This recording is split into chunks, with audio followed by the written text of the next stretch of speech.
Jadi mereka berpikir lebih baik ini usaha yang mereka lakukan dibanding menyiapkan anaknya sekolah.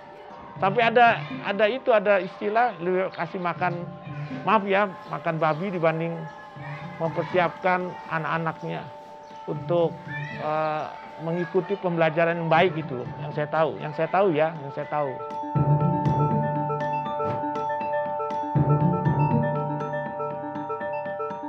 Ya, tantangannya sebenarnya berat tuh kalau misalnya nggak ada sekolahan yang gratis itu, karena ya jangan kan dia mikir untuk anak sekolah, untuk sehari-harinya juga ngepas gitu Bu, itu aja tantangannya.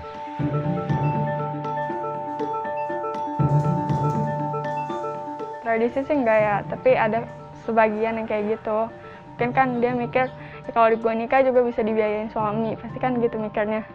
Itu ada juga beberapa yang kayak gitu. Gimana, semangat kah si Nadine sekolahnya? Semangat sih Pak. Rajin. Ya saya sih jujur kan awalnya emang berangkat dari kasih Bu. Jadi kasih yang untuk menjangkau mereka, untuk mendapatkan pendidikan, untuk memajukan mereka gitu Bu.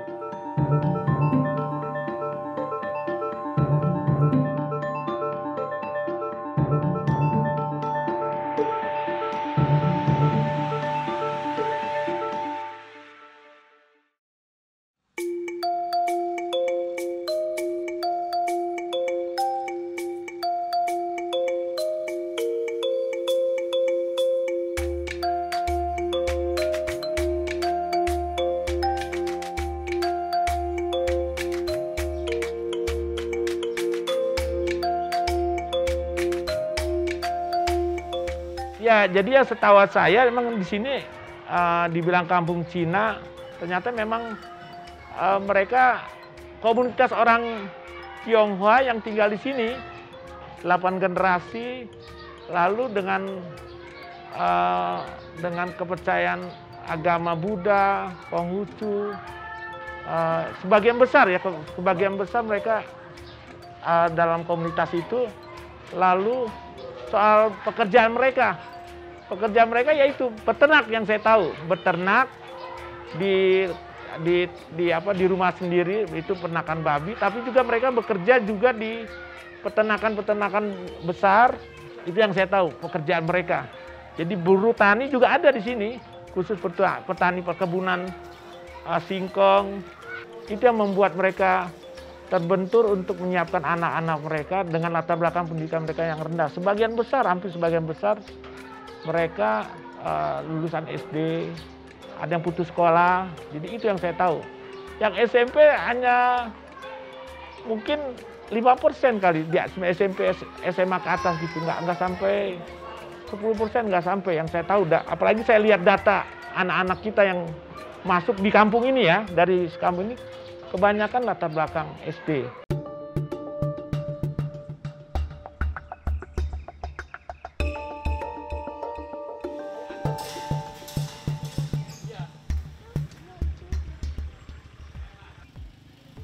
Saya lihat anak-anak di sini memang perlu mendapatkan pendidikan khusus, karena pada waktu itu anak-anak saya lihat waktu saya tinggal baru sini memang anak-anak sekolahnya sangat waktunya sedikit gitu Bu. Jadi cuma 1 jam udah balik lagi ke rumah gitu loh. Saya lihat anak-anak tuh emang nggak siap belajar.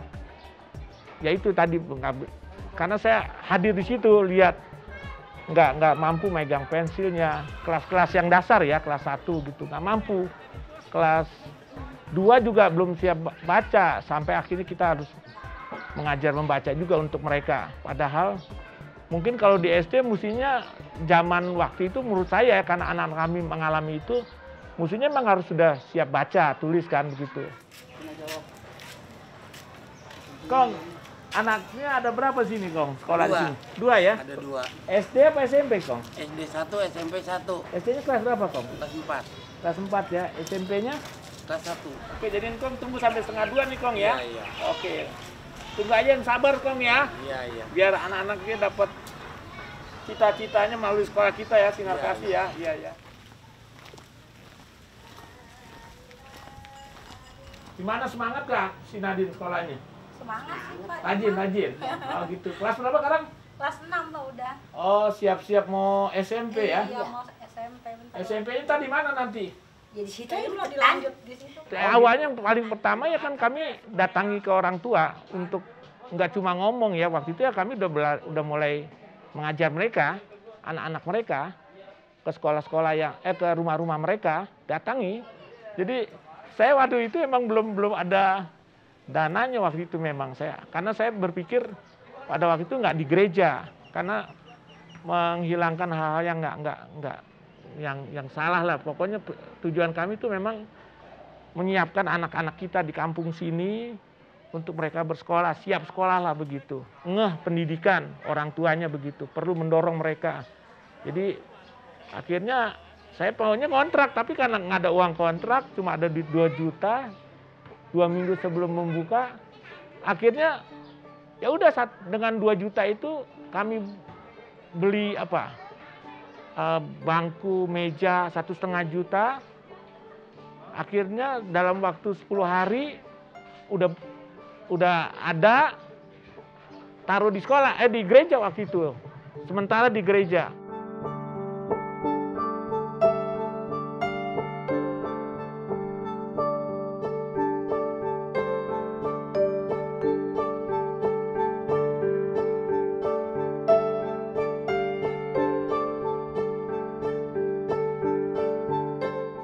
Ya awalnya dari dulu saya tahu sempat ngontrak di rumah, akhirnya kontrakan nggak diperpanjang, kita pindah ke gereja dengan gedung ibadah kita sekat untuk sekolah juga.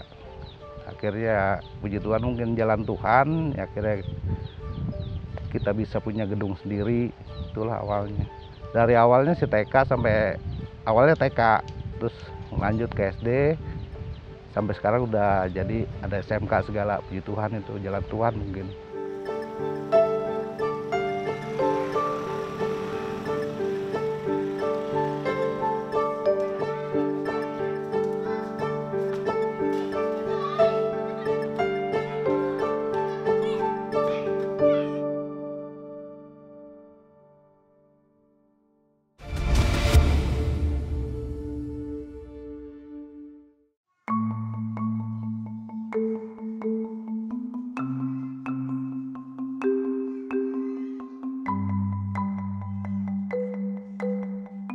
Nama aku Amelia, aku kelas 9, umur aku 15 tahun, aku asli orang kampung Cina. Kalau cita-cita aku ya, aku sih belum terlalu bercita-cita banget sih, tapi aku pengen jadi dokter, karena kan bisa nolong orang banyak. Pendidikan itu seperti kayak penting banget, karena pendidikan itu kayak bisa bawa kita buat lebih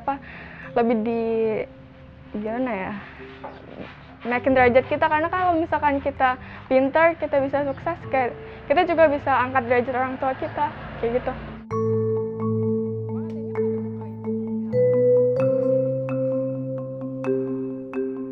Ada sih beberapa, ada juga yang beberapa rajin mau sekolah, kayak gitu mau belajar, tapi ada juga beberapa yang kayak lebih milih kerja terus nikah kayak gitu, tapi kan lebih baik kita belajar gitu terus, tapi kebanyakan sih bersyukurnya lebih banyak yang mau milih sekolah lebih giat gitu, karena mereka juga pengen sukses kan, kayak gitu.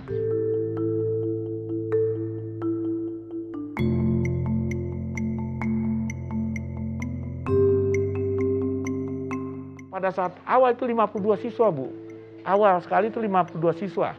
Itu bukti bahwa mereka ternyata udah mulai, oh iya penting lah pendidikan. Ramai setiap hari, bahkan pada waktu itu nggak berjalan mulus sebenarnya. Ada yang menentang juga tentang keabsahan sekolah kita. Padahal pada waktu itu, waktu saya mengurus, sudah langsung dari RT, RW, lurah, kecamatan, surat itu udah masuk. Jadi ada yang mencoba mengusahakan untuk tidak ada sekolah gitu. Tapi ya, karena kita udah ngomong ke orang tua, ke RT, pengurus tempat ini, mereka maju di depan kita.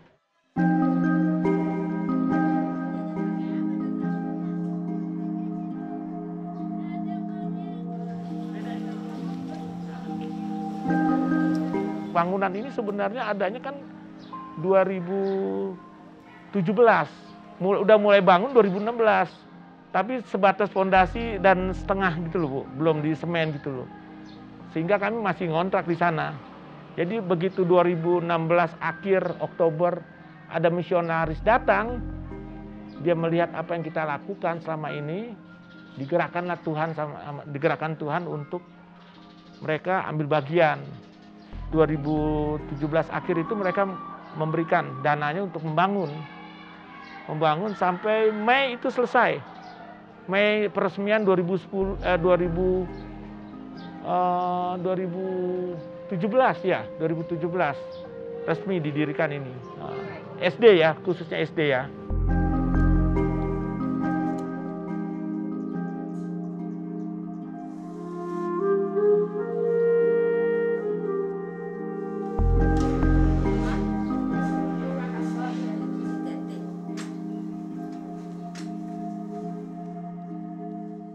Ya senang sih karena kan sekarang kita lebih belajar juga udah ada ruang kelas sendiri, lebih nyaman juga kan, lebih ya seneng lah bisa punya fasilitas sendiri sekarang.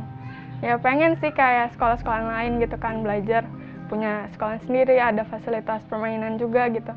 Ya pengen lah, sedih juga kalau misalkan sekolahnya gitu-gitu aja. Ekspresi perasaannya ya, cita-citanya lalu. Jadi ya untuk memerangi kebodohan, saya bilang kalau yang pasti ya. Jadi kita nggak mudah dibodohi, jadi meningkatkan kualitas diri secara pribadi atau juga nanti berdampak kepada orang lain, itu sih sebenarnya itu pemikiran kami.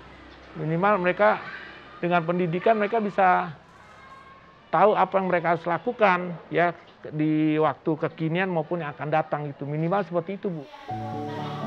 Ya, kaos kesukaan ya. Terus kita coba ke sebelahnya juga, nomor 1. Kalian N juga kalau bisa. Ya kalau misalnya nggak ada terbentuknya sekolah Sinar Kasih, ya mungkinan sebagian putus sekolah, Bu. Karena ya satu kan bayar juga, dan untuk jaraknya dia sekolah itu jauh. Ya kalau emang dia punya kendaraan kan dia bisa pakai kendaraan sendiri, tapi untuk jalan ya lumayan gitu. Ya itulah, sama biayanya pun. Di sini kan kesehariannya cuman buruh kasar, apalagi kalau yang punya anaknya banyak, ya dia buat makan aja untuk pas-pasan, apalagi buat sekolah nggak bisa itu, Bu. Itu ya sungguh banyak-banyak berterima kasih ya karena ada Sinar Kasih itu, Bu. Jadi anak-anak sini yang putus sekolah juga sebagian lanjutin sekolahannya untuk biar lulus.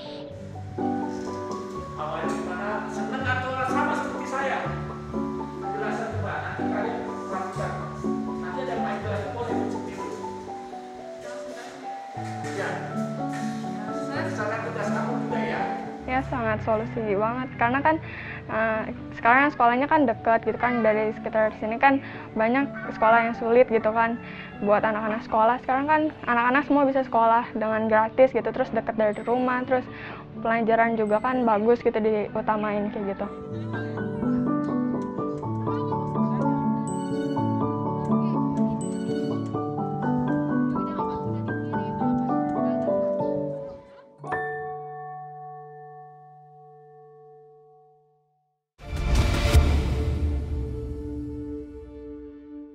Terima kasih atas waktunya yang sudah diberikan untuk setiap kita. Yang kita mau bicarakan pada hari ini, rapat yang kemarin mengenai beasiswa SD, SMP, TK. Kalau yang TK memang belum diajukan ya. Yang SD aja, tinggal SD. Ya sudah semakin meluas sih sebenarnya sih, udah nggak orang kampung Cina lagi. Ya. Terus mereka udah nganterin, malah nungguin gitu dari orang tua sendiri ya. Tanya PR-nya apa. Ya, komunikasi sama kita. Dulu kan nggak ngeh. Sekarang udah tanya, Pak, halaman berapa, kerjainnya gimana. Entah secara langsung datengin, entah dihubungin kita. Jadi sudah berubah ya dari respon orang tua di sekitar sini, apalagi yang di luar. Di luar itu kan nggak cuma nggak di kampung Cina aja sekarang, di kampung Karet sebelah, di Kemang, di Jati, sampai ke Depok, sampai ya itu ke Jakarta, ya itu ya. Jadi itu yang ternyata Tuhan percayakan lagi lebih lagi gitu. Dulu memang jujur emang kok skup saya kampung Cina sebenarnya, karena kebutuhannya ada di kampung Cina kan. Jadi ya udah saya kampung Cina aja bagi saya sudah cukup lah begitu loh. Menjawab lah atau kampung-kampung sekitar lah begitu. Tetapi ya anugerah Tuhan ternyata memberikan kesempatan yang luas lagi.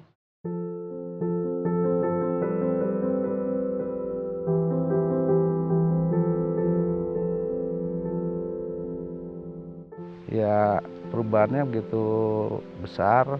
Awalnya dia malas-malasan sekolah ya mungkin karena jauh. Terus dia ibadahnya pun mau enggak hitungannya kalau orang sini bilang.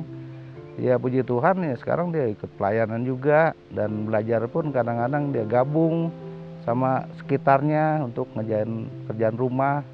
Ya itulah keunggulan dari Sinar Kasih itu, Bu. Kalian membayangkan cita-cita juga bukan cuma kalian sendiri kan begitu. Ada banyak teman-teman atau pesaing yang sama dengan apa yang kalian mau usahakan. Sehingga ini ada tantangan yang jangan tugasnya. Ya sih mereka peduli sama kita, peduli dengan pendidikan kita, terus kayak pergaulan kita semua mereka awasin kayak ya benar-benar dia mau kita tuh jadi orang-orang baik gitu, kayak benar-benar diawasin, benar-benar dididik sama dia kayak gitu.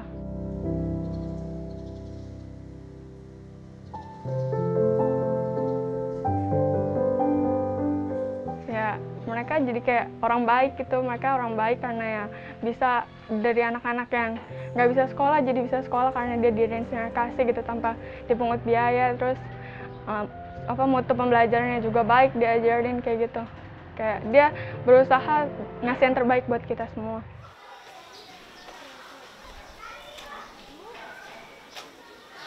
Oh teman-teman Ukrida ini lagi mempersiapkan anak-anak SMP kelas 8 untuk pembelajaran ekstra.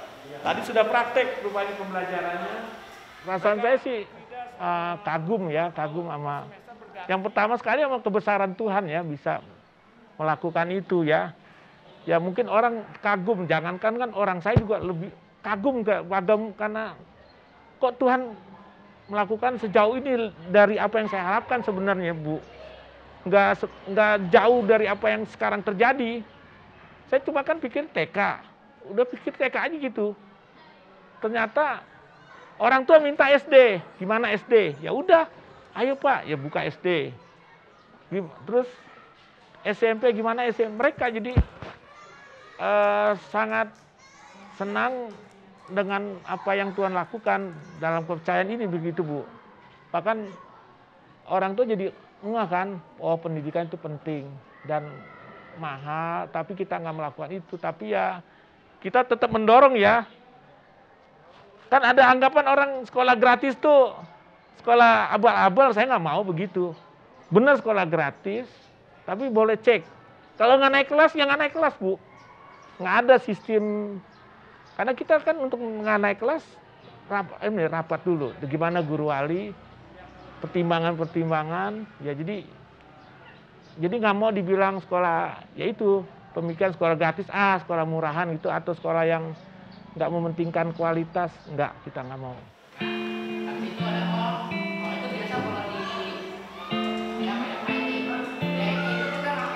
Sangat baik sih karena walaupun dia gratis tuh dia nggak murahan karena dia bisa ngajar kita dengan baik. Contohnya kalau misalkan ada anak-anak yang belum bisa baca, mungkin dia nggak disuruh pulang duluan, mungkin dia diajarin baca gitu, dilesin tanpa ada dipungut biaya satu apapun kayak gitu. Kalau pelayanan guru-guru tuh baik ya karena dia juga bisa ngedampingin kita terus, kayak waktu itu kan kelas 6 kita try out juga, Bu Lili sendiri yang nganter-nganter kita hujan-hujanan itu kita try out, dia nungguin kita try out kayak sampai pulang lagi kayak gitu.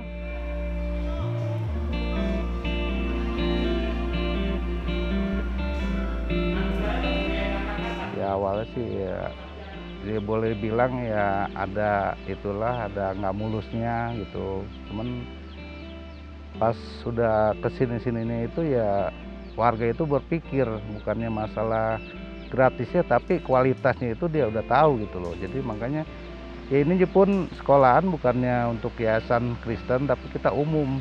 Sampai sekarang pun di luar warga sini ada yang masuk ke Sinar Kasih, itu puji Tuhan gitu loh.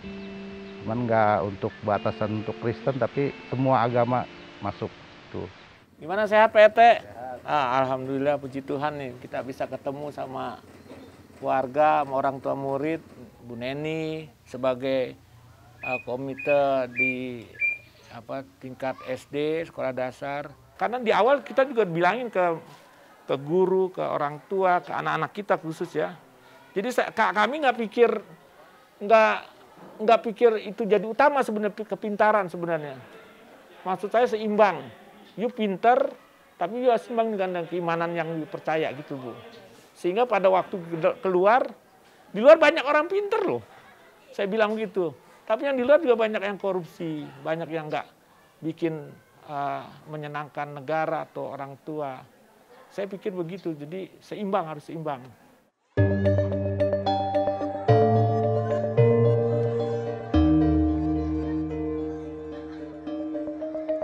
Ya himbauan ke warga, ya harusnya anak yang nggak mau sekolah ya bujuklah untuk sekolah.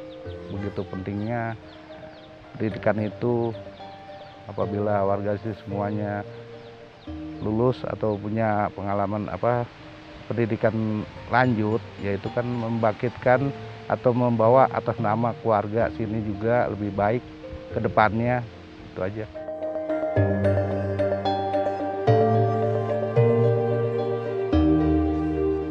Harapan aku sih untuk masyarakat di sini kayak lebih nomor satuin pendidikan, karena pendidikan tuh penting. Karena kalau misalkan anak-anak kalian pinter, kalian bisa diangkat juga derajatnya kayak gitu. Anak kalian bisa punya pengetahuan yang luas kayak gitu. Kayak nggak cuma terus lulus sekolah, nikah, terus punya anak kayak gitu, nggak kayak gitu. Jadi kalian tuh kalau dengan pendidikan kalian bisa sukses.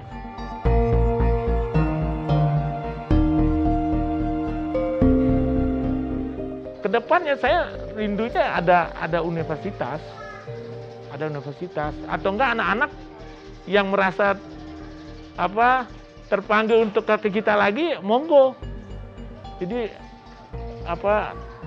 ada generasi penerus lah dari kita sendiri untuk berjuang untuk kemajuan dan menjawab kebutuhan di sini dan di tempat yang lain gitu Bu.